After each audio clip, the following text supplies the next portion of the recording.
What's up, you guys? It's Jonno! Hey, welcome to my video. Today I'm going to be unboxing and reviewing the Galaxy Book Pro 360. Now, before I get too deep into the video, I want to do a couple of things just up front. First off, this is a positive review. I like the computer. It's not a gaming computer, even though I have a gaming channel. This is actually a computer for Wifey, and I got it for her for college, and it is not going to be used for any gaming. So this is not a review of the computer with any respect to gaming, even though I have a gaming channel. I know.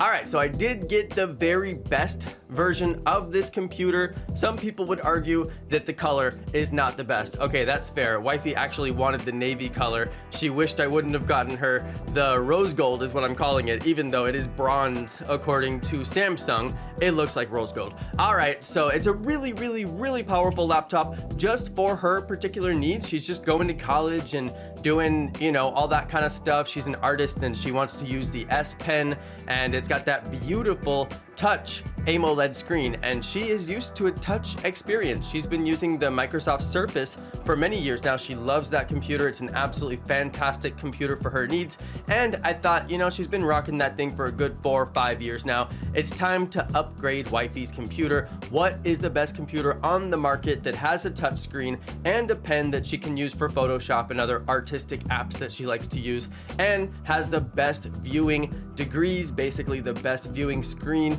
from any angle? And this was the one. I went looking very light. I did not look very hard at all before I found the Galaxy Book Pro 360, and we are Galaxy owners. We have Galaxy S20 and S21 Ultra phones. I have the S21 Ultra, which is what I filmed this video on actually, and she has the S20, so I thought, why not stay in the Galaxy domain and just get her a Galaxy device that should pair with her phone. Now, I did not find the pairing with the phone to be particularly easy, although she's probably not going to use that feature very much, but I thought, considering they're two Galaxy devices, it would be way easier. We'll cover that a little tiny bit later in the video, but as you can see here, I have unboxed the device. We are taking a look at the device. Me and Baby Yoda are taking a look here, and you can see the speaker is on the bottom. That's what that weird rectangle panel on the bottom is. It took us a long time to understand that the speaker is on the bottom. When you're listening to music, it really just kind of sounds like it's coming through the keyboard. It's actually pretty interesting the way that that works. We couldn't see the speaker, we couldn't find the speaker, and eventually had to flip it over to be like, oh wow, the music's coming from that panel on the bottom. It really sounds like it's just emanating out of the keyboard, and the reason for that is because it is an ultra light,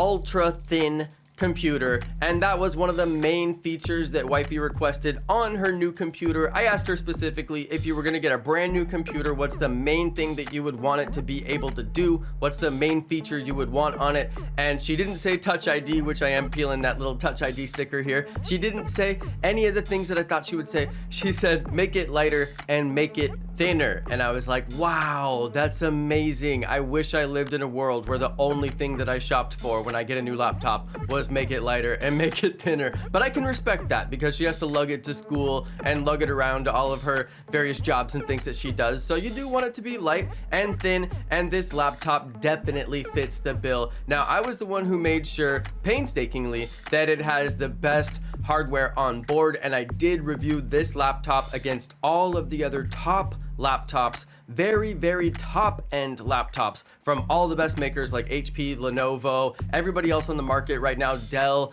everybody. I reviewed their thin laptops, their ultralight laptops. I checked out their screens. Nobody could hold a candle to this thing. Now, there were really great laptops that have a GPU in them. I did not need a GPU, which is what made me really lucky while I was shopping. If you know for a fact you just don't need a GPU, then you can really buy some cool, super light laptops that don't get hot, that don't have any problems with like fans running super loud all the time. This thing is super duper quiet. So I really like it for her particular use case. I personally would not buy this laptop for myself. I bought myself a $5,000 Alienware. You guys can see that review video on a different video. I did post that video, and I did buy myself a $5,000 laptop. That's just what I needed. She doesn't need all that.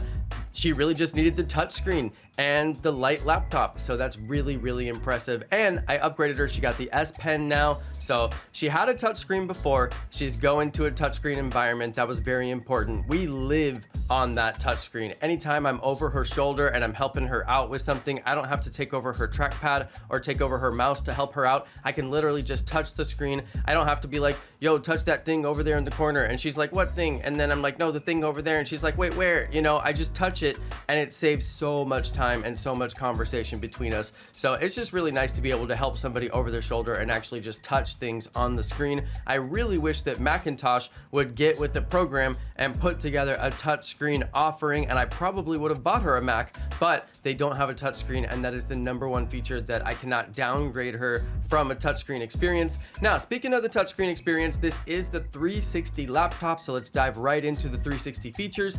Now, I decided to face the keyboard forward first because the #1 picture that I could not find a picture of while I was looking and researching this laptop was what does it look like when you have the keyboard facing forward, which I know nobody cares, but I was just like, dude, what does it look like? So anyway, that's what it looks like on the keyboard side when you go 360, and then this is what it looks like on the other side. Now I'm guessing that when you're in the 360 mode, the keys will stop working. I couldn't really confirm that. Honestly, I didn't really mess with the keyboard while it was in 360, but I assume if you're holding it on your lap, you're not gonna touch the keys and then be pushing a bunch of buttons. Honestly, I wish I would have confirmed that, and maybe I will try to confirm it before I get done finishing this video. But yeah, that was probably the one feature that I was just like really confused about. Now looking really close here at those metal bars, those little things that hold together the laptop while you go 360, those things are chunky. Dude, they're really strong looking. So I was worried that I might break it if I was 360ing it, and I'm not really worried about that anymore. It's really, really strong looking. So let's go ahead and dive into setting up this laptop. All right, you guys. Now, if you are sticking with me on this video, I do want to say thank you. And pretty much what we're going to do from this point out is set up the laptop for the first time, show you guys what it looks like. I know a lot of you might be sitting there in the store and you're like, am I going to buy this laptop? If you're watching my video for 7 minutes in the store, then God bless you. All right. And you know, let's just make sure that we get you every single thing that you need so that you can actually check out and feel good about this purchase. So let's go ahead and just look at everything. Now, it does have backlit keys. That's one of the features that you'll notice that all the Macs have, and I'm pretty sure it does have that fancy kind of thing where it can detect how much to backlight the keys, some kind of ambient lighting, you know, detection right there. Now here we go with the S Pen. I was messing around with the S Pen. I'm showing you guys here that you basically don't have to touch the screen before it registers the S Pen on the screen. That's one of the coolest features of the S Pen. So you can see I'm getting closer, getting further away. I'm not even touching the screen before it registers my cursor, and you can do certain interactions without even touching the screen. So that's pretty cool. Now, obviously, I'm just in the setup. I haven't even launched Windows for the first time, but I did think that was really cool, and I wanted to show it off just right out of the box. Now, we're gonna look at the keys up close. These are super nice. When you click them down, they just come right back up. So that's basically what you want. They're super duper thin keys, and you click them, and they just come right on back up. Now that is the power key right there. I'm messing around with the Touch ID sensor here, and it is the power key. Now this is always a little bit tricky. I'm having Wifey do this one because obviously it needs to be her finger, and this is always tricky. It makes you touch it and then stop touching it and then touch it and stop touching it and go back and forth and go back and forth and go back and forth, and it just makes you do it like a million times. And sometimes it'll even say that we're having a hard time recognizing your finger, and Wifey had actually just got home from work and she had to go wash her hands before she could actually do this part because, you know, she had a little bit of sweat on her hands. So yeah, it's a little bit finicky trying to get the whole, you know, thing in there. If you've ever done this on your phone, it's the exact same process as on your phone. I've gotten through this multiple times, and I always do this with my finger facing forward, which you can see her fingers facing forward, and I also do it with my finger facing sideways, and the whole thing will kind of route you through doing your finger at different angles. You can see it kind of mentioned there that it wants you to do it at a different angle, and it's kind of hard to figure out what it means, but essentially you want to do it intuitively the way that you're going to unlock it. So the big problem that you can have is you accidentally set it up to where your finger is facing straight, and then you don't realize that intuitively your natural hand movement is going to do it sideways. So then you put in your finger straight, but then you always try to unlock it sideways, and then it never works, right? So I put mine in straight, and I put it in sideways, and I put in multiple fingers, and you can do all that because it's a Galaxy device. So you just have to go into the settings and set multiple fingers, and you can max out how many fingers you do, but I essentially did my thumb on one hand, straight and sideways, and then I did my thumb on my other hand straight and sideways, but that's because that was on my phone. Since this is on a keyboard and it's on the right side of the keyboard, then you can pretty much do your right hand, because you're really not going to unlock it with your left hand, right? Because it's on the right side. So anyway, just little details. The finger sensor thing can be a little bit weird to get used to, especially if it's your first finger sensor device, but just keep in mind that it's a machine.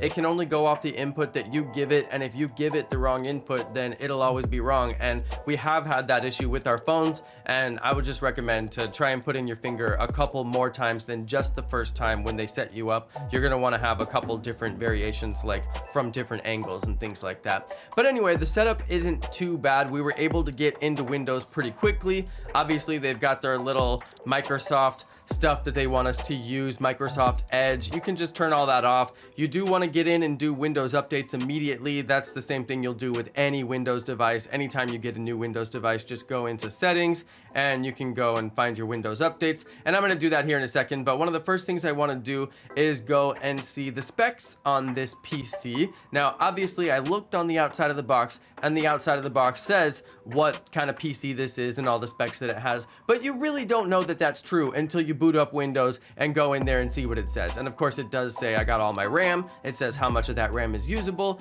I got all my processors. It's using up all those cores. That's nice. Now, this is where you're going to go to get your Windows updates. You can just type update into your start menu, and it will go to Windows updates for you. You can go find all those updates, and look, we have 1,000,000 trillion updates to do. So go ahead and just get started doing those updates. They did ask you to put in your Wi-Fi while you were setting up. If you're at the stage where you're setting up along with me, then they asked you to put in your Wi-Fi. I did put in the Wi-Fi, and no issues there. So as soon as you got Wi-Fi, you can start doing Windows updates, and you can make sure you have virus threat protection and all that stuff.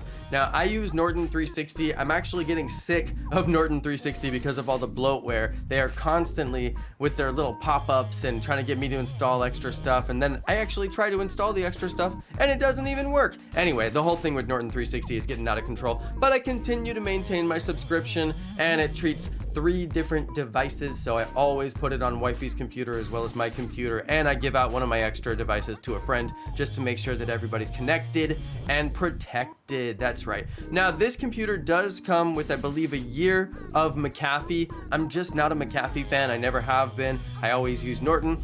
Because my last name is Norton, maybe there has something to do with it, but I mean, I'm just a Norton guy. What can I say? So anyway, I uninstalled the McAfee that it came with. I also took the time to install Chrome. There's a few things that I always do. Anytime I get a brand new laptop, I always do a couple of different things. Virus protection comes on Windows. You don't even technically need it anymore. Windows has pretty good virus protection built in, but I just like to have the above and beyond service to make sure that we're super duper protected. So no big deal there. I pay for the antivirus, not a big deal. So since I pay for it, I uninstalled the one that it came with, put on the one that I like.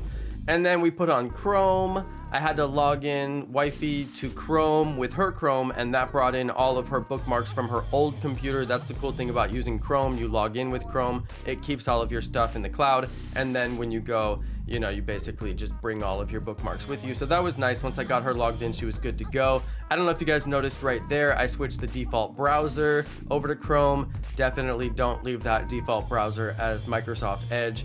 It is garbo. So we did end up doing about 5 or 10 restarts, and I'm not going to show you all of them, but some of them were pretty dramatic. And if you guys think I'm, introducing an element of drama here just to keep you along for the ride on this extremely long video, I am, okay? But it was very dramatic. We had a BIOS update. Anybody who knows anything about computers knows that a BIOS update can be kind of scary, and you don't really expect to get a BIOS update on your brand new computer that you just got from the factory, like sealed in cellophane, which is exactly what I did. It's not a refurbish. It's like a top of the line brand new computer, and it did a BIOS update, and it did a couple of other kind of scary updates. So I'm gonna run you guys through all of my video that I collected throughout the process of setting this thing up. I pretty much just, anytime it looked like it was doing something interesting, I turned my camera back on, doing the Windows updates took quite a few restarts, and then one of those restarts ended up doing a BIOS update. And I'm telling you guys, That's a little scary, okay? That's a little scary. When your brand new computer starts doing BIOS updates, it's like, okay, calm down. Now this clip, I actually do need to play the sound. I'm gonna turn the sound on for you guys just a little bit, and I'll probably lower my voice or something like that. I'll do a little finicky audio editing here. This was the clip where we realized that the speaker is on the bottom of the computer. I was looking hard. I'm like, where is the speaker? This thing has a speaker. I hear music coming out of it. Where's the speaker? And then finally she turned it upside down and she's like, oh, the speaker is down there. So that's what that thing is. Honestly, it sounded great. No complaints about the sound. No. Where's the speakers? I can't even tell where it's coming from. It's somewhere around here. Well, it's probably underneath. Now these are the two scary updates that I mentioned a second ago. Honestly, those took a really long time. Now the weird thing about this little update that it did, you can see I hit the power button and I'm filming and I'm a little confused at this point and I'm like, is it on? And then I looked and the light is blinking and I'm like, well, is it still trying to restart itself? Or like, what is it doing? And I hit the power button and you guys saw it didn't do anything. So I waited for a while and I was like, maybe it's just doing its thing. And then eventually I hit the power button again because I was like, I don't really know what's happening here. And then when I hit the power button that time, it booted. So anyway, I'm just saying, I expected it to go through those BIOS updates and do those kind of scary updates and then restart itself, but it didn't. And then I had to hit the power button, and situations like that can get really hairy really quick. I mean, you don't know if you're supposed to hit a button, you don't know if you're not supposed to hit a button, you're like, should I not touch it? So I've been around computers for a really long time, and I've learned a long time ago that you can just hit the power button and it usually doesn't mess anything up, and you may as well just give it a try instead of stand there and stare at it. So I mean, just don't get too scared, you guys. It's a brand new computer, it's gonna run through some updates, it needs to do a few different things, and you know, just be brave. Sometimes you gotta hit the power button. That's all I'll say on that subject. So this is the Clip Studio software. This is the software that if you're like me, you bought the computer at the Samsung website and they show all this fancy artistic software that looks like your S Pen is gonna turn you into a genius that knows how to, you know, recreate the Picasso or something like that. And I mean, it's basically true. You could do that with this computer if you're artistic. Wifey's very artistic. I'm not artistic, but this is a perfect computer for her with the pen and the touch AMOLED screen. The AMOLED is just beautiful. I cannot even express to you how beautiful it is. The software is essentially advertised heavily, so I was like, let me go ahead and install the software, you know. So anyway, this is me installing the software. Now what you're seeing here is a little trick of the eye. I convinced Wifey that the pen was a soft pen because I don't know if you guys ever learned this in science class, you can make a regular pencil look like it's wavy. It's actually an optical illusion, but I totally tricked Wifey and she thought that her S Pen was basically soft. And anyway, I was kind of making fun of her and doing that there on the video.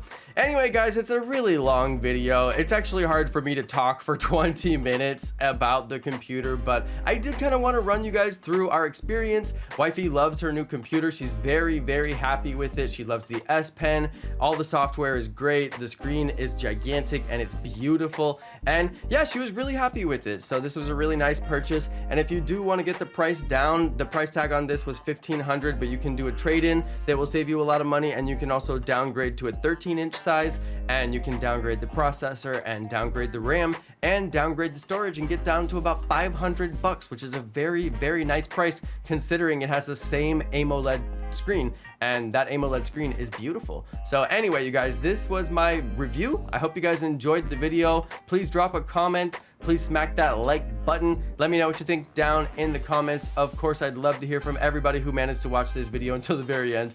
You are amazing if you really did. Thanks everybody for watching my video. Thank you to my amazing subscribers, and peace.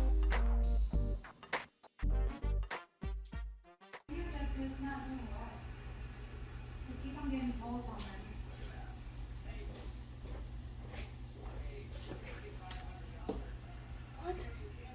It's what? Yeah, look, it bends. Let me see this. Can I see? Can I see?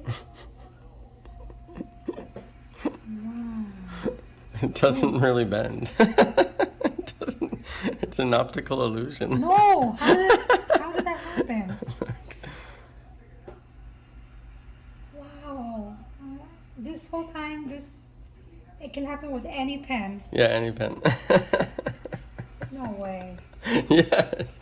They taught us this in science class. Never. Oh, I need to do this to the kids. I told them that I was gonna do magic when I did my clip-on my glasses. Oh, yeah? Yeah. I told them all, deep breath. Let's do this magic. And I say, raise your hand who believe it was magic. Half of them said magic. And then this kid comes and says, it's magnets.